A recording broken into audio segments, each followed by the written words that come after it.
قولي آمين يا رب العالمين. السلام عليكم ورحمة الله وبركاته. Waalaikumsalam warahmatullahi wabarakatuh.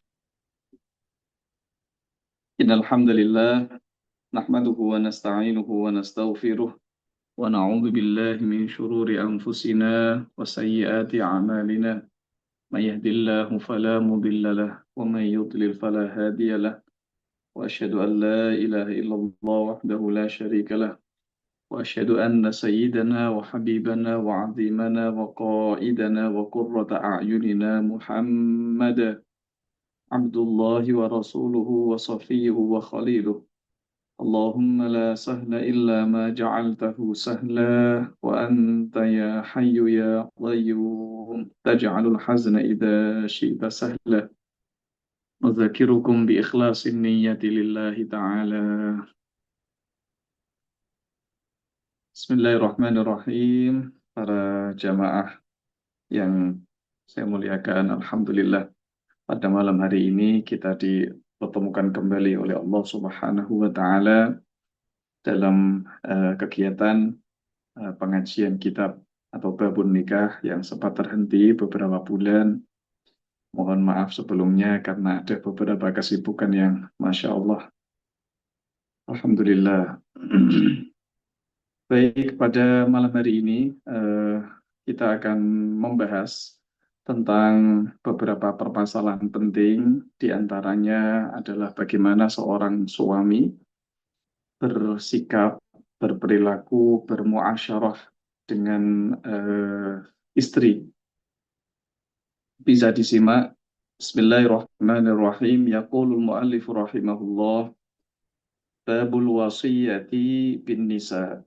Bab ini menjelaskan tentang wasiat terhadap seorang perempuan, nasihat terhadap seorang perempuan. Rawal Bukhari wa Muslimun an Abi Hurairah an Nabi sallallahu alaihi wasallam qol.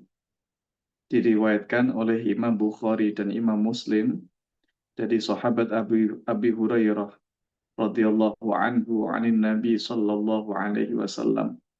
Seperti kita ketahui bahwa sahabat Abi Hurairah ini merupakan sahabat dengan jumlah riwayat yang paling banyak dibandingkan dengan sahabat-sahabat lain. Dan beliau ini adalah satu dari ahli suffah. Ahli suffah ini adalah mereka yang mendedikasikan umurnya, mendedikasikan waktunya untuk belajar kepada Nabi Muhammad Sallallahu Alaihi Wasallam saat itu. Bahkan banyak dari mereka tidak menikah dan juga tidak bekerja. Mereka betul-betul menghabiskan waktunya untuk selalu berdampingan ngaji dengan Kanjeng Nabi. Bahkan mereka tidak punya rumah. Mereka tinggal di teras-teras atau di emperan masjid. Makanya mereka disebut dengan ahli suffah. Salah satunya adalah sahabat Abu Hurairah.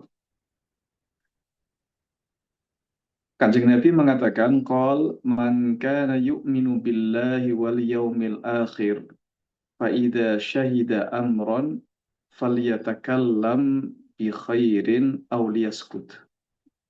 Barang siapa yang beriman kepada Allah Subhanahu wa taala dan kepada hari akhir.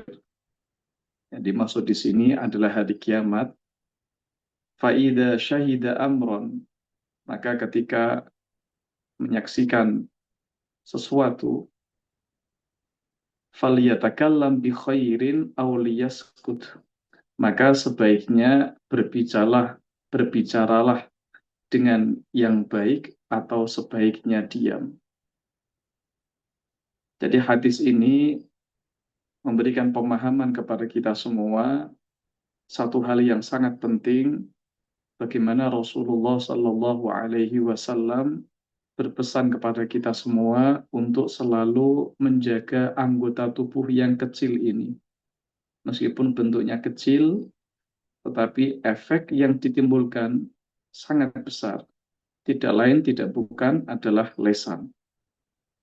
Maka seseorang ketika tidak bisa berbicara dengan kebaikan, maka sebaiknya orang tersebut diam.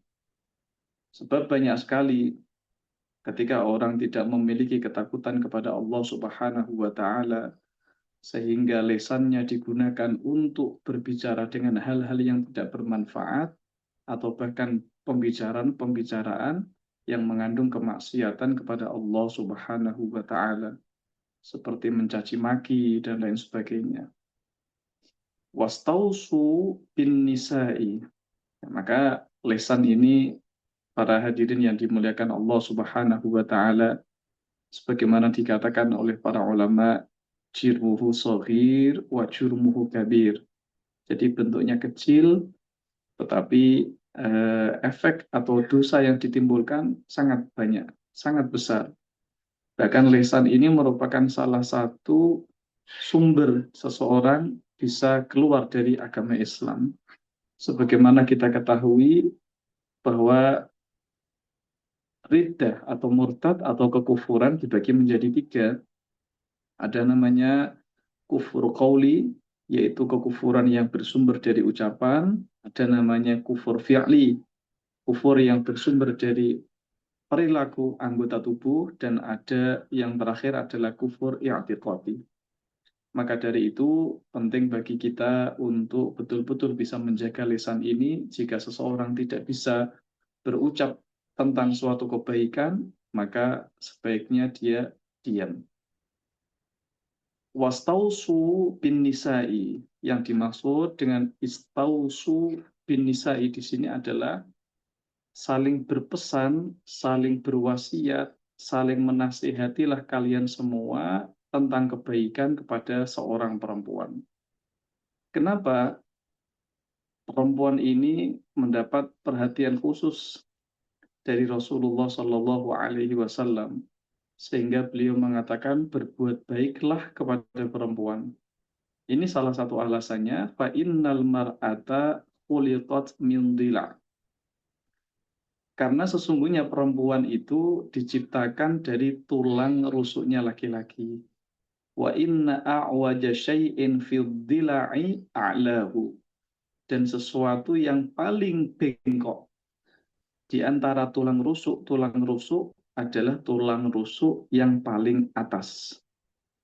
Ini memberikan pemahaman kepada kita semua para jamaah bahwa ibu kita Siti Hawa alaihissalam diciptakan oleh Allah Subhanahu wa Ta'ala tidak sebagaimana diciptakannya Nabi Adam dari tanah liat, tetapi Siti Hawa ini diciptakan oleh Allah Subhanahu wa Ta'ala dari tulang rusuk Nabi Adam bagian atas.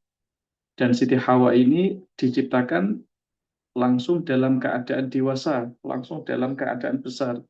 Tidak diciptakan oleh Allah Subhanahu wa Ta'ala dalam keadaan balita lalu tumbuh, tidak. In zahabta tuqimuhu kasartahu. Nah, ini tulang rusuk itu dia sangat tipis sekali. Tulang rusuk itu bentuknya tidak lurus, tetapi dia berbengkok, berbelok. Nah, tulang rusuk ini menggambarkan kepribadian, menggambarkan sosok seorang perempuan, di mana kita harus sangat hati-hati di dalam memperlakukan tulang rusuk ini. Sebab apa? Kalau tulang rusuk ini mau kita luruskan, ya, tulang rusuk ini mau kita luruskan dengan cara yang kasar, tentu bukan lurus, malah justru bisa menjadi patah. Namun kalau tulang rusuk ini kita biarkan begitu saja, maka sampai kapanpun tulang rusuk ini selalu akan berbentuk bengkok. Maka bagaimana caranya seseorang memperlakukan perempuan sebagaimana dia memperlakukan tulang rusuk ini? Harus betul-betul diperlakukan dengan cara halus, tidak boleh diperlakukan dengan cara kasar. Karena ketika tulang rusuk ini diperlakukan secara kasar, bisa menjadi patah. Nah, in zahabta tuqimuhu kasartahu. Kalau engkau bergerak untuk atau bertindak untuk meluruskan tulang rusuk ini, kasar tahu, pasti akan patah. Wa in taraktahu lam yazal a'waja. Namun apabila tulang rusuk ini dibiarkan, maka selamanya sampai kapanpun dia akan bengkok. Maka dari itu Rasulullah Shallallahu Alaihi Wasallam menutup hadis ini dengan ucapan beliau, istausu bin nisa'i khaira, yang artinya sederhananya adalah berbuatlah kebaikan, berbuatlah baik dengan para perempuan.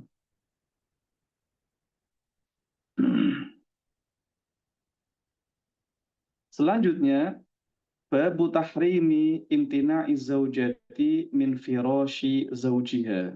Bab yang menjelaskan keharaman penolakan seorang istri dari ajakan suaminya. Ya, firosh ini merupakan bahasa yang halus sekali. Yang dimaksud firosh di sini adalah berhubungan badan atau ranjangnya seorang suami. Jadi bab ini menjelaskan tentang keharaman seorang istri yang menolak ajakan suaminya untuk berhubungan badan atau jima. Karena telah kita ketahui bahwa salah satu tujuan daripada menikah itu adalah at-tanasul. Kalau dalam bahasa kita berkembang biak supaya dapat menghasilkan keturunan. Maka dari itu salah satu dosa besar seorang istri adalah ketika dia diajak kepada ranjangnya suami, namun dia menolaknya tanpa ada uzur yang syar'i. Bahkan di dalam hadis yang akan kita baca ini, perempuan tersebut akan dilaknat oleh para malaikat sejak malam tersebut sampai datang waktunya pagi. Tentu penolakan ini yang menjadi kategori dosa besar adalah penolakan yang tanpa ada uzur syar'i. Jika terdapat uzur syar'i, misalnya istri sedang dalam keadaan haid, menstruasi, atau dalam keadaan sakit misalnya, sehingga tidak bisa melayani dengan baik, tentu bukan itu yang kita bahas. Yang kita bahas di sini adalah ketika seorang istri tidak dalam keadaan halangan, dalam kondisi sehat, namun menolak ajakan seorang suami. Rawa Muslimun fi sahihihi an Abi Hurairah. Diriwayatkan oleh Imam Muslim di dalam kitab sahihnya dari sahabat Abi Hurairah radhiyallahu anhu dari Rasulullah sallallahu alaihi wasallam. Beliau berkata, qala idza batatil mar'atu hajiratan firasha zawjiha. Ketika seorang istri, ketika seorang perempuan menyakiti atau membuat marah seorang suami. Dengan cara apa? Dengan cara menolak ajakannya untuk berhubungan badan ataupun sekedar istimta. Istimta yaitu berjumbu. Tentu dengan cara yang dihalalkan oleh Allah Subhanahu wa taala. Maka kata Rasulullah sallallahu alaihi wasallam, la'anat hal malaikatu. Perempuan itu akan dilaknat oleh para malaikat. Laknat yang dimaksud di sini adalah dijauhkan dari rahmat Allah Subhanahu wa taala. Sehingga para malaikat mengatakan kepada perempuan tersebut, laknatullahi alaiki, laknatullahi alaiki. Begitu seterusnya hatta tusbiha sampai datang waktunya subuh. Tapi suara ini tentu tidak didengar oleh perempuan tersebut. Tapi kalau ditampakkan, kurang lebih ucapan para malaikat adalah la'natullahi alaiki. Yang artinya, semoga laknatnya Allah tetap kepada engkau, wahai perempuan. Maka perempuan, kita kemarin sudah membahas tentang bab nusyuz. Nusyuz itu apa istilahnya? Bangkang kalau dalam bahasa Jawa ya. Durhaka, istri yang durhaka itu nusyus, dan menolak ajakan suami untuk berhubungan badan merupakan salah satu penyebab perempuan disebut dengan perempuan yang nasyizah. Nasyizah ini artinya perempuan yang durhaka, perempuan yang bangkang, sehingga gugur darinya nafkah wajib yang harus diberikan oleh seorang suami kepada perempuan tersebut. Selanjutnya, babu shaumil mar'ati biidzni zawjiha tatawu'an. Jadi banyak sekali para jamaah perkara-perkara yang dapat menggugurkan eh, apa itu namanya nafkah seorang istri. Salah satunya tadi menolak ajakan, atau dia mungkin berteriak di hadapan suami sehingga teriakan tersebut menyakiti hati suami, atau dia keluar rumah tanpa seizin seorang suami. Ini adalah salah satu penyebab perempuan dikategorikan sebagai perempuan yang nusyuz atau nasyizah. Maka harus berhati-hati bagi yang sudah berpasangan ataupun yang belum untuk sama-sama memahami apa hak seorang istri dan apa hak seorang suami. Apa yang kita jelaskan, apa yang kita pelajari pada malam hari ini bukan semata-mata menjadikan seorang perempuan sebagai objek yang ditekan, sebagai objek yang dikalahkan di dalam hak ataupun kewajibannya, tidak. Di dalam Islam, antara suami dan istri harus sama-sama memahami haknya apa, kewajibannya apa. Jadi yang kita maksudkan di sini tidak boleh kemudian lantas seorang suami itu karena dia merasa orang yang menafkahi, merasa dia adalah seorang pemimpin, lantas kemudian dia memiliki sifat takabur. Tahu ya takabur ya? Takabur adalah bersifat sombong kepada seorang suami, seorang istri, tidak. Jadi ketika seorang suami bersifat lemah lembut kepada seorang istri, sedikit pun tidak ada sifat kesombongan. Kemudian seorang istri juga ihtiram. Ihtiram dalam arti bisa memuliakan seorang suami, maka akan tercipta, maka akan wujud apa itu namanya kehidupan rumah tangga yang sakinah mawaddah warahmah. Babu shaubil mar'ati biizni zawjiha tatawu'an. Bab ini menjelaskan tentang puasanya seorang perempuan biizni zawjiha tatawu'an, yang harus dengan izin suaminya. Ya, yang dimaksud puasa di sini adalah puasa sunnah. Jadi Masya Allah, seorang suami ini adalah prioritas yang utama bagi istri. Bahkan ketika seorang istri itu menghendaki puasa. Puasa itu kan ibadah. Puasa itu kan menghasilkan pahala. Puasa sunnah maksudnya di sini. Tetapi ketika puasa itu tidak mendapatkan izin dari seorang suami, ya, maka hal itu diharamkan. Tentu dengan kriteria-kriteria tertentu.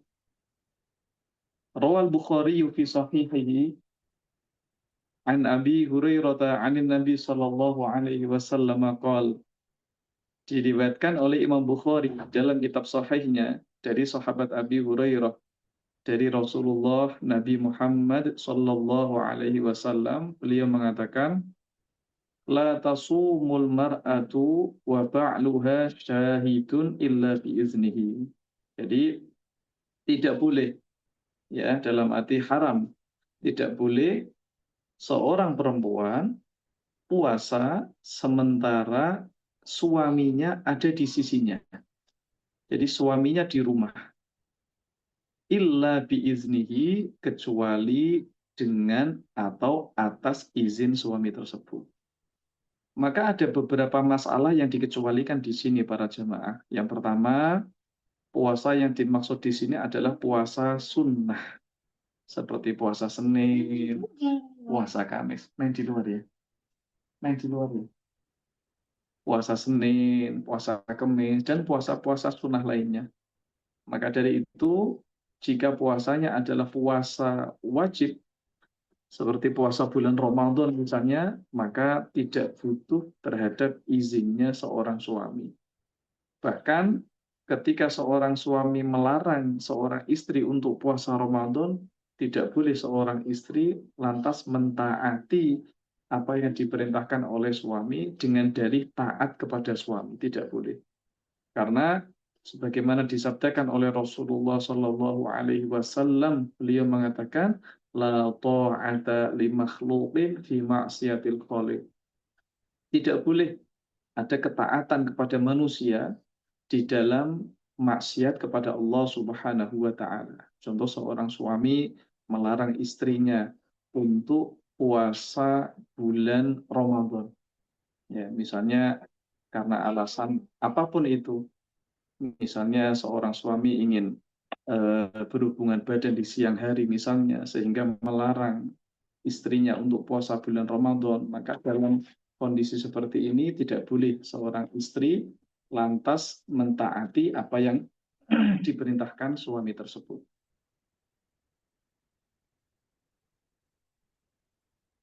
Wa ba'luha syahidun. Nah, kalau seorang suaminya sedang bepergian, kalau seorang suami sedang bepergian, musafir, tidak ada di rumah, maka boleh bagi seorang istri tersebut kemudian melaksanakan puasa sunnah.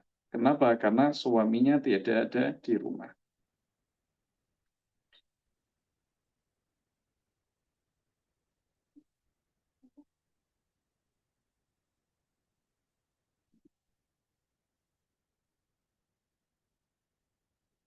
Selanjutnya, babun la ta'zanil mar'atu fi baiti zawjiha li ahadin illa biiznihi. Bab menjelaskan tidak boleh seorang atau tidak mengizinkan seorang perempuan, tidak boleh seorang perempuan mengizinkan bagi siapapun masuk ke dalam rumah suaminya kecuali atas izin seorang suami. Sebentar.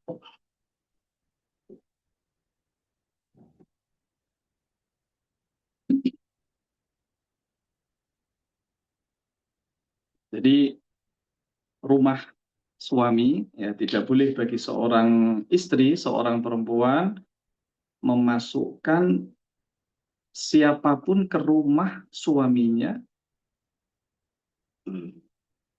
meskipun itu kerabat. Ya meskipun kerabat, meskipun saudaranya.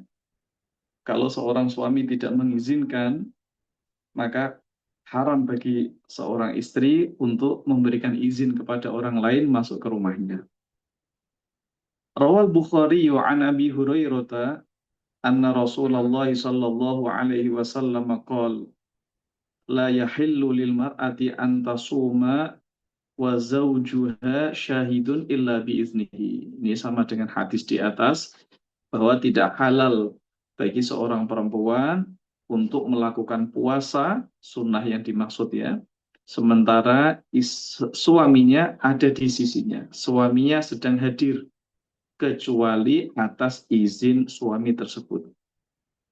Wala ta'dzana fi baitihi illa biiznihi, dan seorang istri tidak boleh mengizinkan siapapun masuk ke rumahnya suami kecuali atas izin suami tersebut. Hadis ini diriwayatkan oleh sahabat Abu Hurairah radhiyallahu anhu, seorang sahabat yang meriwayatkan banyak sekali hadis, bahwa para ulama mengatakan tidak kurang dari 5.000 hadis, ya 5.000 hadis yang diriwayatkan oleh sahabat Abu Hurairah dari Rasulullah Sallallahu Alaihi Wasallam. Maka eh, seorang istri betul-betul ya, sangat hati-hati di dalam menjaga kehormatan suami, di dalam menjaga amanah yang diberikan oleh suami kepada istrinya, bahkan untuk memasukkan orang-orang yang tidak diizinkan oleh suaminya, hal itu tidak boleh dilakukan oleh seorang suami.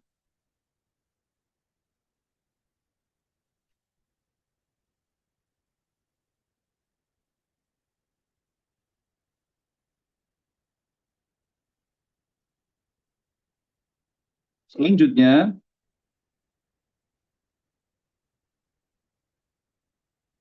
Babul mar'ah, babun al-mar'atu ra'iyatun fi baiti zawjiha. Bab menjelaskan bahwa seorang perempuan adalah ra'iyah. Ra'iyah ini bertanggung jawab. Ya, jadi banyak sekali bahasa-bahasa di dalam bahasa Indonesia ini yang sebenarnya diambil dari bahasa Arab. Seperti kata-kata rakyat, rakyat, masyarakat, itu kan juga diambil dari bahasa Arab, yaitu ra'iyah. Ya, rakyat diambil dari bahasa Arab, ra'iyah. Rawal Bukhari fi sahihihi an ibni Umar radhiyallahu anhuma an Nabi sallallahu alaihi wasallam qala. Kanjeng Nabi berkata, kullukum ra'in wa kullukum mas'ulun an ra'iyatihi. Masing-masing dari kalian adalah pemimpin. Masing-masing dari kalian adalah penanggung jawab. Wa kullukum mas'ulun an ra'iyatihi. Dan masing-masing dari kalian akan dimintai pertanggungjawaban atas ra'iyahnya, sesuatu yang dijaga. Wal amiru ra'in. Seorang amir, seorang pemimpin, seorang pejabat, ya, semakin tinggi jabatan seseorang, semakin luas kekuasaan seseorang, tentu akan lebih banyak tanggung jawabnya. Warrojulu ra'in ala ahli baitihi. Seorang laki-laki tentu bertanggung jawab. Ra'in yang dimaksud di sini adalah bertanggung jawab atas keluarganya. Istri, anak, harus memberikan nafkah yang cukup, baik itu berupa makanan, sandang, dan juga papan. Bukan hanya sekedar makanan saja, tapi seorang laki-laki, seorang pemimpin keluarga harus bertanggung jawab untuk memberikan pelajaran, mengajarkan agama kepada keluarganya, istri dan juga anaknya. Bahkan ketika seorang suami tidak bisa mengajarkan ilmu agama yang doruri kepada istrinya, maka tidak boleh seorang suami tersebut melarang istrinya untuk keluar rumah sekedar belajar ilmu agama yang doruri. Namun terkadang banyak sekali di zaman sekarang orang yang lalai dalam masalah ini, menganggap bahwa tanggung jawab seorang pemimpin keluarga yang penting fasilitas istri tercukupi, yang penting fasilitas anak tercukupi, tetapi tidak sedikit kemudian orang-orang yang mengabaikan masalah-masalah agama. Maka tidak sedikit kita temukan orang-orang yang sudah di usia SMA, sudah di usia kampus bahkan, yang tidak bisa membaca Al-Quran. Bahkan huruf hijaiyah saja tidak kenal. Ini kira-kira siapa yang disalahkan? Ya, padahal dulu di era kita ketika masih kecil di tahun 90-an atau 80-an, musola-musola penuh dengan anak-anak. Sehingga melahirkan generasi-generasi yang betul-betul mampu untuk membaca Al-Quran, faham tentang akidah-akidah yang benar. Di zaman sekarang, padahal media belajar semakin mudah, tetapi tingkat pengetahuan umat Islam tentang ilmu agama sangatlah menurun. Baik, wal mar'atu ra'iyatun ala baiti zawjiha wa waladihi. Dan seorang perempuan ini bertanggung jawab mengurus rumah suaminya dan juga anaknya. Ya, tentang kebersihan, kemudian merawat anak, memandikan, mengasuh, dan lain sebagainya. Segala urusan-urusan yang berkaitan dengan rumah. Salah satunya adalah untuk tidak mengizinkan masuk seseorang yang tidak diizinkan oleh suami. Nah, apakah tanggung jawab itu hanya dimiliki oleh mereka para pejabat? Apakah tanggung jawab kepemimpinan hanya dimiliki oleh seorang suami terhadap keluarganya? Tidak. Fakullukum ra'in wa kullukum mas'ulun an ra'iyatihi. Masing-masing dari kalian adalah seorang pemimpin, dan masing-masing dari kalian akan dimintai pertanggungjawaban atas apa yang dipimpin. Ya, sebagaimana kita, paling tidak kita akan dimintai pertanggungjawaban atas apa yang diberikan oleh Allah Subhanahu wa taala kepada kita. Nikmat mata, nikmat tangan, nikmat sehat, nikmat kaki, dan lain sebagainya. Ini semua akan dimintai pertanggungjawaban oleh Allah Subhanahu wa taala. Maka masing-masing dari kita mari sempatkan untuk berpikir tentang kehidupan akhirat yang akan kita hadapi.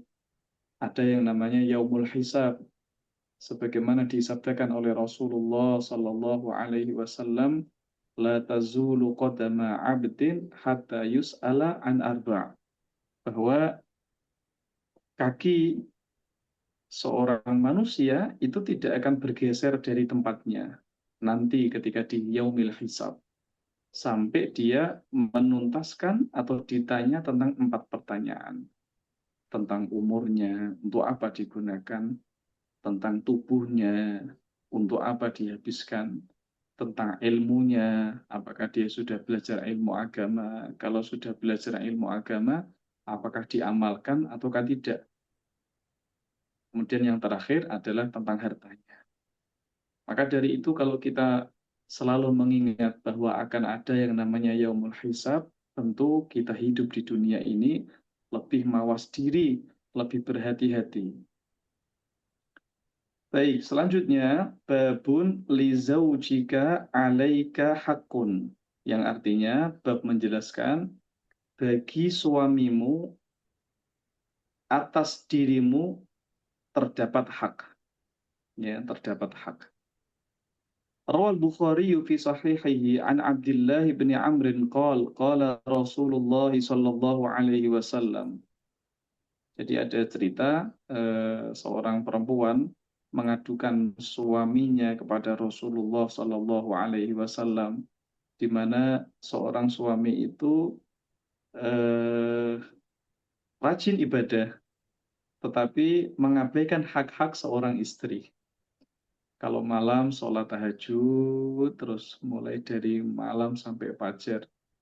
Terus kalau siang selalu berpuasa sunnah, sehingga tidak sempat untuk apa itu namanya mencari nafkah, mencukupi nafkah keluarganya. Berita ini sampai kepada Rasulullah Shallallahu Alaihi Wasallam, dan apa kata Rasulullah? Beliau mengatakan fala taf'al, jangan dilakukan. Artinya apa? Tidak baik ketika seseorang itu ibadahnya mempeng, ibadahnya semangat, sholatnya, puasanya, tapi di sisi lain dia mengabaikan haknya seorang istri. Maka harus seimbang antara ibadahnya dan juga dalam dia bermuasyarah, berhubungan sosial dengan istri. Qala Rasulullah sallallahu alaihi wasallam, ya Abdullah, alam ukhbar annaka tasumun nahar wa taqumul lail. Wahai Abdullah, telah sampai kepadaku informasi, berita, saya diberikan kabar bahwa engkau puasa setiap hari, bangun setiap malam. Apakah betul? Qultu, dia menjawab, bala ya Rasulullah. Betul wahai Rasulullah. Qala, Kanjeng Nabi mengatakan, fala taf'al. Ya sudah, kalau begitu jangan dilakukan lagi. Lantas bagaimana sum wa aftir? Ya, sekali-kali puasa, sekali-kali tidak puasa. Kum wanam, wakum wanam. Sekali-kali bangun untuk sholat malam, sekali-kali tidur. Nah, istri itu kan bukan pajangan. Istri itu kan bukan hiasan rumah. Ya, sekali-kali istri dibelai, istri diajak tidur bersama. Tapi kalau setiap malam kamu tahajud, maka ada hak istri yang kamu abaikan. Kalau setiap hari kamu puasa sunnah, maka ada hak seorang istri yang kamu abaikan, yaitu berupa nafkah. Fa inna li jasadika 'alaika haqqo. Karena sesungguhnya bagi tubuhmu ada hak. Jadi kita ini punya tubuh yang harus kita penuhi hak tubuh kita. Apa? Tubuh ini butuh istirahat. Tubuh ini jangan diforsir meskipun untuk beribadah.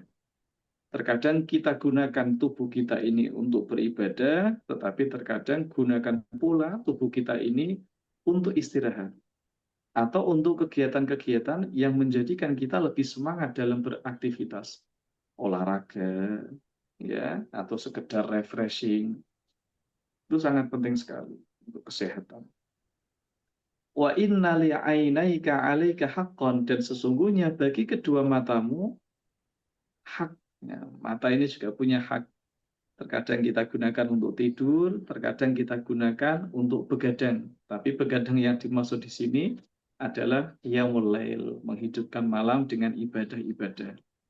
Wa inna li zaujika 'alaika haqqan, dan sungguh bagi istrimu hak. Nah, istrimu ini juga punya hak, hak untuk diajak berbicara, hak untuk ditunaikan nafkahnya, baik nafkah yang lahir ataupun nafkah yang batin. Jadi tidak baik kemudian seseorang itu mengabaikan hak-hak istrinya, menelantarkan nafkah istri maupun anaknya dengan dalih dia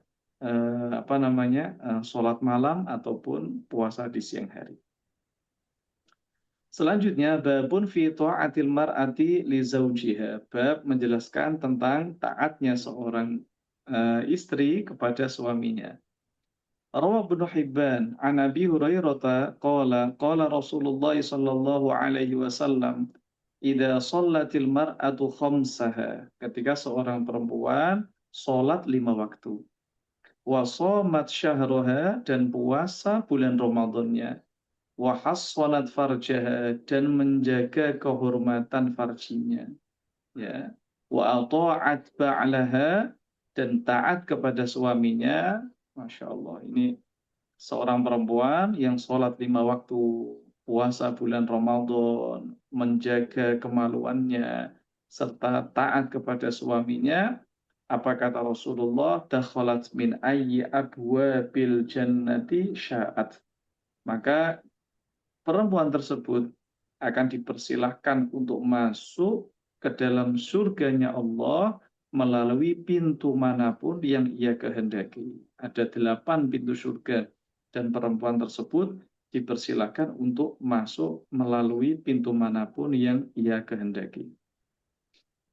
Babun fi bayani khiyarin nas. Bab menjelaskan tentang manusia pilihan.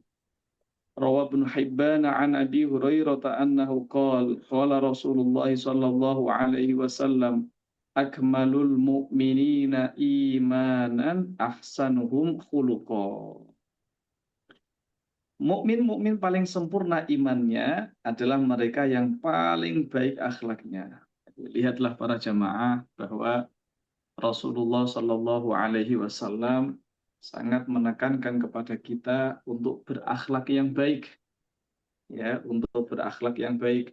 Bahkan akhlak yang baik ini merupakan cerminan dari seorang mukmin yang keimanannya sempurna. Tidak mudah marah, pemaaf, ya, tidak berbuat zalim kepada orang lain. Jadi ahsanul khuluqan di sini berkaitan dengan muasyarah atau kegiatan-kegiatan sosial. Wa khiyarukum linisaihi, dan manusia pilihan di antara kalian adalah manusia pilihan yang berbuat baik kepada istrinya.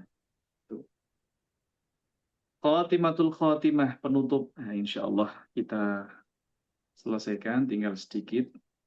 Qala Rasulullah sallallahu alaihi wasallam, a'dhamun nasi haqqan 'alal mar'ati zawjuha wa a'dhamun nasi haqqan 'alal rajuli ummuhu, rawahul Hakim wa ghairuhu. Yang artinya manusia paling besar haknya atas orang perempuan adalah istrinya. Ya, ketika seorang perempuan sebelum dia menikah maka ada kedua orang tua yang harus diprioritaskan. Tapi ketika seorang perempuan dia telah menikah, maka orang yang harus diprioritaskan melebihi daripada yang lain adalah suaminya. Wa a'dhamun nasi haqqan 'ala ar-rajuli ummuhu. Dan manusia yang paling besar haknya atas seorang laki-laki adalah ibunya. Jadi seorang laki-laki ini dia menikah atau belum menikah, tetap orang yang paling besar haknya atas laki-laki tersebut adalah ibunya. Seorang laki-laki yang masih bujangan, siapa orang yang harus didahulukan? Ibunya. Seorang lelaki yang sudah beristri, siapa yang harus didahulukan? Tetap ibunya. Bahkan ketika seorang laki-laki ini memiliki orang tua, bapaknya masih ada, ibunya masih ada, kebetulan dua-duanya fakir. Tidak punya uang, tidak bekerja, tidak punya aset, tidak bisa menghasilkan uang. Kan dalam kondisi ini kalau di dalam Islam, seorang anak yang mampu harus menafkahi kedua orang tua yang ada dalam kondisi tersebut. Nah, kalau nafkah yang dipersiapkan itu hanya cukup untuk satu orang, maka yang harus didahulukan adalah ibunya. Maka seorang ibu ini menempati hak yang level paling tinggi bagi seorang laki-laki. Tapi kalau perempuan, sebelum dia menikah, ada ayah dan ibu yang harus ditaati, yang harus diprioritaskan. Tetapi ketika setelah menikah, maka yang harus diprioritaskan di sini adalah suami. Fi hadzal hadithi bayanu 'uzmi haqqi zauji 'ala zaujati. Jadi tentu dalam hadis ini menjelaskan besarnya hak seorang suami, hak yang didapatkan oleh seorang suami atas istri.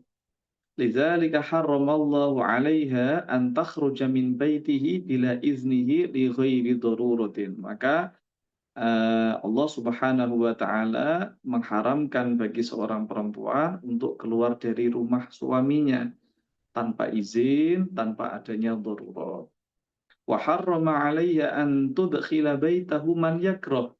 Dan Allah mengharamkan bagi perempuan untuk memasukkan orang yang tidak disukai oleh suaminya ke dalam rumah. Sawa'un kana qariban laha aula.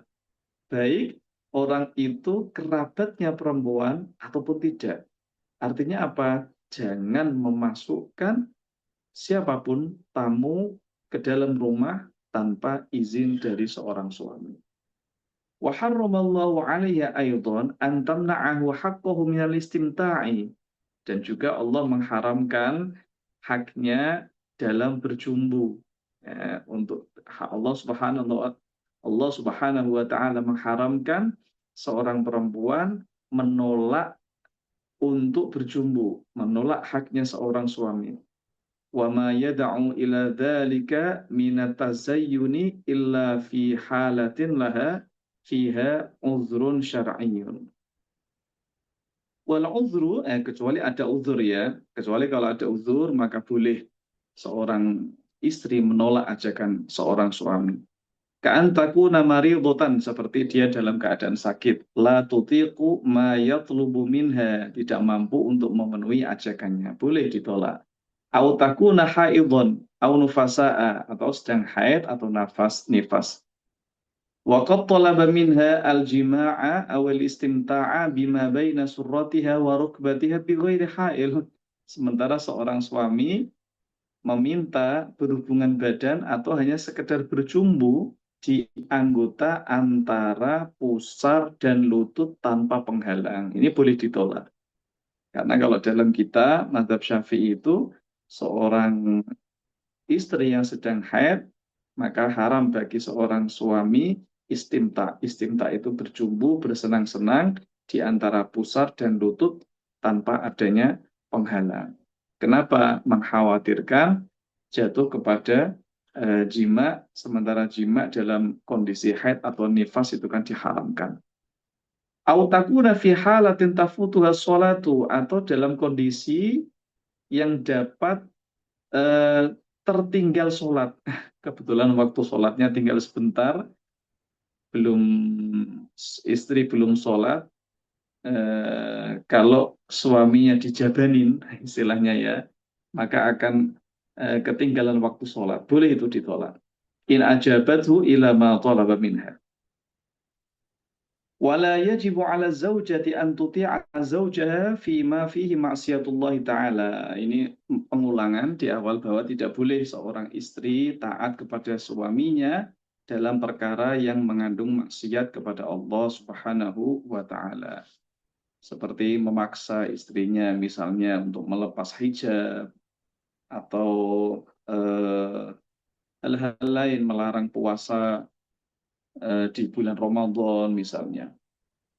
Fa'in talaba minha an tuqaddima lahul khamra liyashrabaha fala tuti'ahu. Ini terkadang ada sebagian perempuan-perempuan muslimah yang diuji oleh Allah Subhanahu wa taala memiliki suami yang belum taat kepada Allah. Salat ditinggalkan, bahkan masih minum minuman khamr, minuman beralkohol. Maka dalam kondisi seperti ini, ketika seorang istri diminta oleh suami untuk menyajikan minum-minuman beralkohol, maka tidak boleh ditaati, tidak boleh dituruti. Li'annahu la ta'ata li makhluqin fi ma'siyatil khaliq. Karena apa? Tidak boleh ketaatan bagi manusia, bagi makhluk di dalam kemaksiatan kepada Sang Pencipta, yaitu Allah Subhanahu wa taala. Lanjutnya, la sihhata lima sya'a baina katsir minan nas min anna al-mar'ata tatluqu min zawjiha idza ataha fi duburiha lakin hadha haramun la yajuzu fi'luhu. Tidak sah, tidak benar berita yang tersebar di kalangan masyarakat bahwa ketika seorang perempuan, bahwa perempuan itu tertalak jika melakukan hubungan badan melalui duburnya, melalui jalan belakang. Ini ada orang yang salah paham bahwa kalau sampai terjadi hubungan naudzubillah ya, yang terlarang itu, maka perempuan secara otomatis tertalak. Itu tidak betul. Ya, menggauli istri melalui jalan belakang itu haram, tidak boleh dilakukan. Tetapi tidak lantas jika hal itu terjadi, lantas secara otomatis perempuan atau istri itu menjadi tertalak, tidak. Tetapi haram iya. Tapi apakah kemudian jika itu terjadi secara otomatis istri tertalak? Tidak. Walizaujati hukukun ala zaujiha aidan min jumlatiha ayyuhayyi alahan nafaqah. Jadi dari tadi kita membahas tentang hak-haknya seorang suami. Nah, supaya seimbang perlu kita ingatkan kepada para suami bahwa perempuan juga punya hak yang harus kita penuhi. Apa? Ayyuhai ala nafaqah.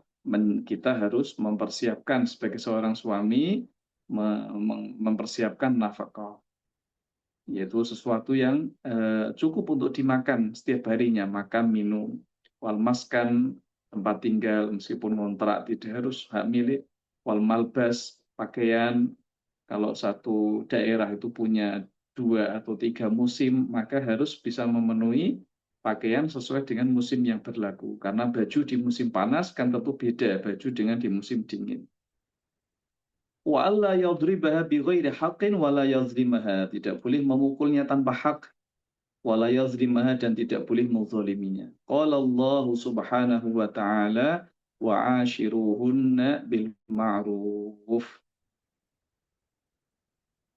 Lakin idza kanatil mar'atu nashizatan bi an kanat tamna'u zawjaha haqqahu min al-istimta'i biha aw takhruju min baitihi min ghairi iznihi bila udhrin syar'iyyin tasqutu nafaqatuha. Tetapi ketika seorang perempuan itu durhaka, menolak ajakan suami untuk berjumbu, atau dia keluar rumah tanpa izinnya, tanpa ada uzur syar'i, maka nafkahnya gugur. Tidak wajib bagi seorang suami untuk menafkahi perempuan tersebut.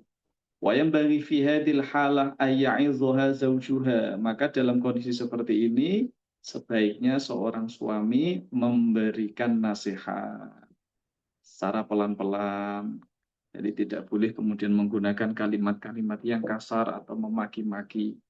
Jika nasihatnya itu masih tidak mempan, maka bisa misalnya pisah ranjang. Ya, pisah ranjang itu dalam arti menjauhi istri untuk beberapa waktu. Biasanya dengan cara seperti itu muncul kesadaran untuk menerima nasihat. Jadi ada langkah-langkah yang harus ditempuh ketika seorang perempuan itu durhaka. Tidak lantas kemudian sedikit-sedikit cerai, tidak. Wa yudzakiruha bima yajibu 'alaiha nahwah. Dan seorang suami mengingatkan tentang hak-hak yang wajib atas perempuan tersebut, wa ya'muruha bitaqwallah, dan memerintahkannya untuk takwa kepada Allah. Selanjutnya, wa yajibu ala zauji ayu alimaha ma huwa fardun 'alaiha min umuri diniha, dan wajib bagi suami mengajarkan ilmu perkara-perkara yang wajib atas seorang istri tentang ilmu agama. Au yu'ammina laha man yu'allimuha. Kalau seorang suami tidak sanggup, maka dia harus bisa mencari orang yang mengajarkan ilmu agama. Au yasmahalha bil khuruj ila majalisil ilmi syar'i, atau dia harus mengizinkan istrinya untuk keluar rumah menghadiri majelis-majelis ilmu agama illam takun ta'rifu dzalik. Jika seorang istri memang tidak punya pengetahuan tentang ilmu agama. Wa ya'muruha bil ma'rufi min ada'i shalawatil khamsi wal musabarati 'alaiha. Dan seorang suami harus memerintahkan kebaikan. Seperti apa? Memerintahkan untuk sholat 5 waktu dan istiqomah konsisten terhadap sholat 5 waktu. Wasyami Ramadan, puasa Ramadan, wasatri auratiha anil ajanib, menutup auratnya di depan orang-orang lain yang bukan mahram atau orang ajanib, wa nahwiha, dan selainnya. Wa amma ma yaf'aluhu az-zawju li zawjatihi wa ma taf'aluhu az-zawjatu li zawjiha ziyadatan 'ala al-wajibi 'alaihima min al-khairi fa huwa min babil ihsan. Adapun perkara yang dilakukan oleh suami terhadap istri atau istri terhadap suami melebihi apa yang wajib atas mereka berdua, maka itu dianggap sebagai ihsan atau kebaikan. Ya, contoh seorang istri memasak, menghadirkan makanan-makanan yang siap saji, yang siap makan. Ini kan sebenarnya bukan suatu kewajiban bagi seorang istri. Tetapi kalau itu pun dilakukan, ya dia dapat pahala. Ya, itu termasuk min babil ihsan, perbuatan baik. Wa fihi ajrun liman ahsana niyyah, dan di dalamnya ada pahala bagi orang yang betul-betul memperbaiki niatnya. Niat karena Allah Subhanahu wa taala. Ilahuna wallahu alam bisawab. Dengan demikian pengajian kitab Babun Nikah, yaitu kitab Ahkamin Nikah, yang merupakan rangkuman dari beberapa kitab disusun dengan cara ringkas oleh guru-guru kita di Jama'iyatul Masyari', telah kita pelajari secara tuntas. Semoga ada manfaat dan barokahnya. Tentu ini adalah pengetahuan dasar. Kalau kita menginginkan untuk mempelajari bab nikah secara menyeluruh, tentu butuh waktu yang sangat lama. Tapi paling tidak, apa yang kita pelajari ini sudah lebih dari cukup untuk sekedar pengetahuan bagi kita tentang babun nikah, yang mencakup tentang apa? Hak-hak seorang suami dan hak seorang istri. Ilahuna barakallahu fikum, dan mohon maaf apabila ada kesalahan di dalam menyampaikan materi dari awal sampai dengan hari ini. Semoga ada manfaat dan barokahnya. Terima kasih. Kami kembalikan kepada host. Dari saya, wal'afu minkum. Wassalamualaikum warahmatullahi wabarakatuh. Waalaikumsalam. Terima kasih Ustadz untuk penyampaian kajiannya pada malam hari ini. Berarti kitabnya ini sudah selesai ya Ustadz ya? Ya, sudah selesai. Jadi insya Allah malam ini ada kuis Ustadz. Karena kan kitabnya udah selesai. Insya Allah kuisnya itu dua. Ada dua untuk jamaah. Mungkin bisa dari Ustadz kuisnya Ustadz, Boleh, boleh, boleh. pertanyaannya. Iya Ustadz. Iya. Terus untuk saya kasih berapa pertanyaan ini? Dua boleh kayaknya Ustadz. Iya, Untuk, baik. ya.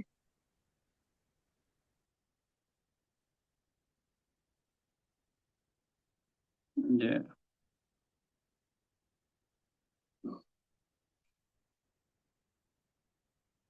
Baik, izin tadi di awal eh, apa namanya kajian di awal sebelum kajian tadi saya mengumumkan bahwa akan ada 2 kali pertemuan lagi. Tapi ternyata malam hari ini dituntaskan oleh Ustadz Lukman bahwa kitabnya sudah selesai dibahas. Jadi sesuai janjinya admin, hari ini akan ada kuis 2 pertanyaan untuk peserta yang bergabung pada malam hari ini untuk menjawab pertanyaan dari guru kita Ustadz Lukman. Dan yang menjawab benar dan tepat setelah jelas akan mendapatkan hadiah berupa kitab. Silakan Ustaz. iya, iya. Oke. Pertanyaan pertama, eh, pertanyaan pertama, akad nikah tidak sah kecuali dengan atau sebutkan rukun-rukun nikah, gitu saja. Oke, baik. Silakan yang ingin bertanya, angkat tangannya lalu menjawab pertanyaan dari Ustadz.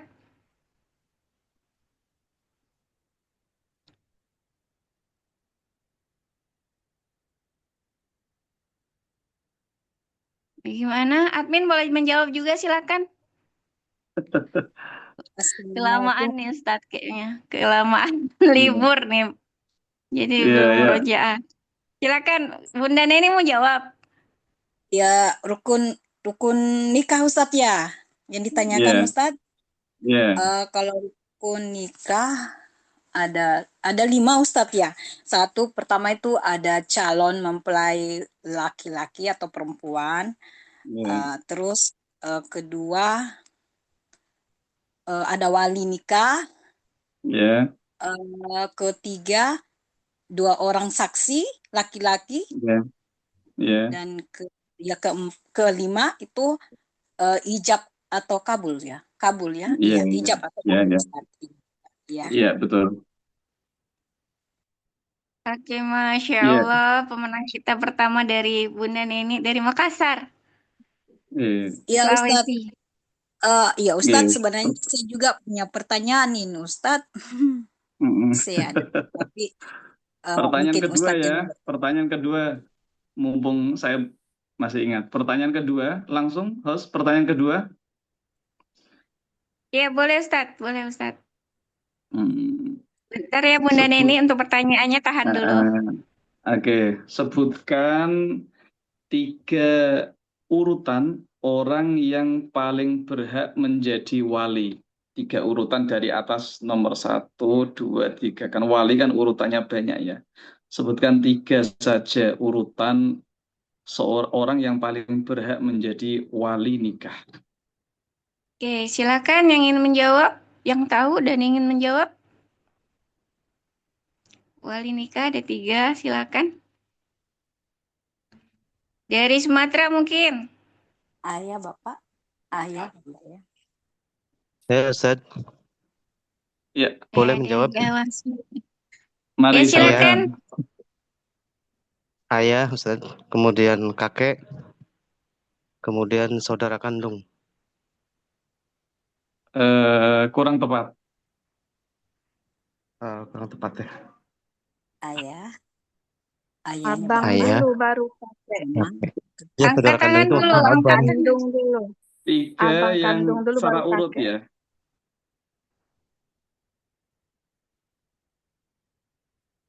3 Yang paling ingin urut. menjawab, mungkin angkat tangan dulu. Jadi tidak 3 eh, wali kan banyak ya. Wali kan urutannya banyak. Tapi kan urutan itu kan kita bisa berpindah ke level yang lebih rendah kalau level atas tidak ada. Nah, 3 orang yang levelnya paling tinggi secara keurutan itu siapa?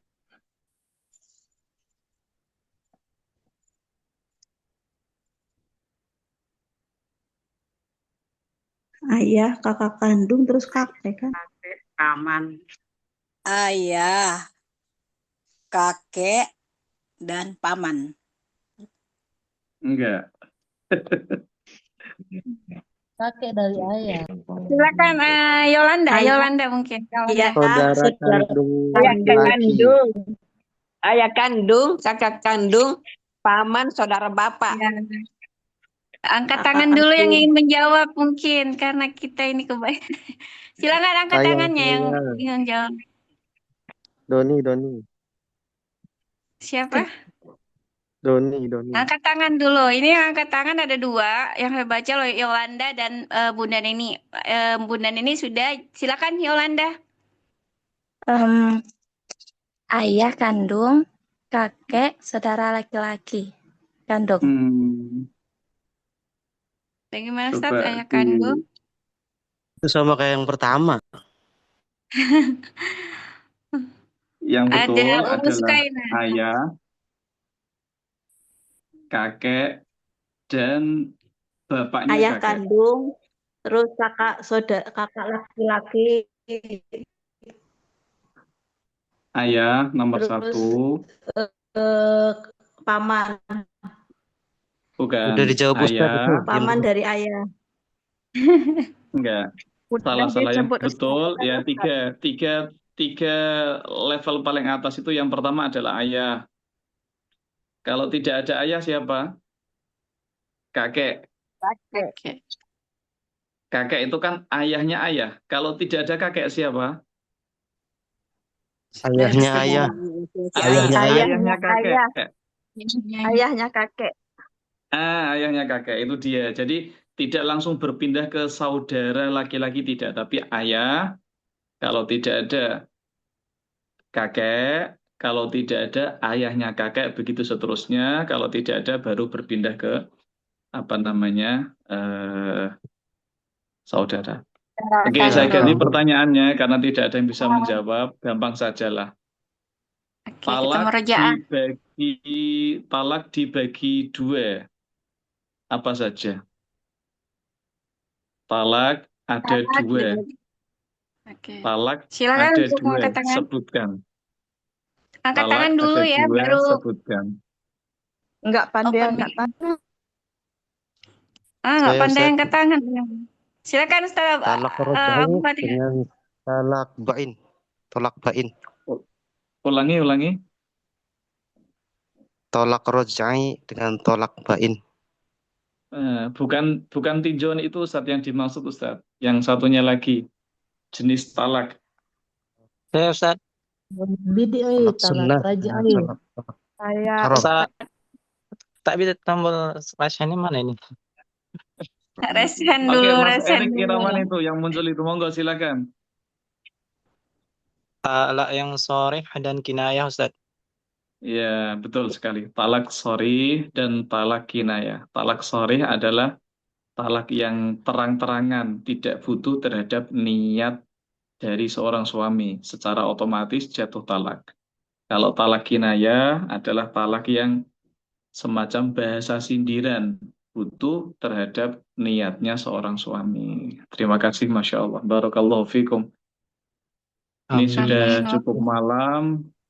Masya Allah. Monggo, Kajian lagi Ustadz yang lainnya. Monggo tergantung kalau ada di waktu yang sama kita lanjutkan dengan kitab yang lain, insya Allah saya masih siap nanti. Baik, insya Allah ntar dihubungi admin insya Allah. Untuk kitab yang lainnya. Kitabnya terserah Nggih, nggih. Ustadz. Banyak yang Nggih. nungguin Ustadz. Masya Allah. Ustaz, Oke, sesi kita pertanyaan nggak ada lagi Ustaz ya? boleh Nggak ya? satu aja.